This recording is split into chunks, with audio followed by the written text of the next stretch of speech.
आगे बढ़ेंगे और खबर शामिल करेंगे टोबा टैक्सिंग से मियां जहांजेब की रिपोर्ट के मुताबिक, जहां पर एक इजलास मुनक्किद किया गया। वज़ीर-ए-आला पंजाब मरियम नवाज की तरफ से ज़राई इंतजामिया की कारकर्दगी की मॉनिटरिंग के लिए 31 KPIs पर अमल दरामद जारी।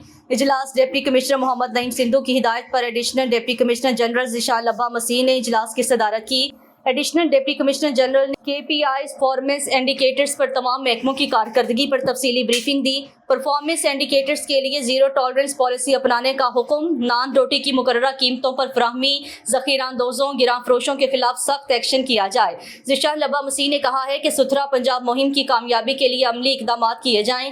नकासियात मसाइल के खात्मा, तजावुज़ात के खिलाफ मुहिम, खराब स्ट्रीट लाइट्स, तब्दीली, पार्क्स की हालत संवारने के लिए इक़दाम किए जाएँ।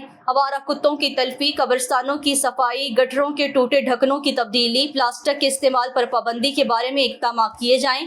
तालीमी इदारे, अस्पतालों, मराकज़ सेहत, क्लिनिक ऑन व्हील्स, तरक्याती स्कीमों की मुसलसल इंस्पेक्शन की गई। स्कूल और हेल्थ काउंसिल्स की कारकर्दगी का हफ्तावार जायजा लिया जाएगा। जिला में मेरिट एक्ट की नफाज के लिए जीरो टॉलरेंस पॉलिसी है।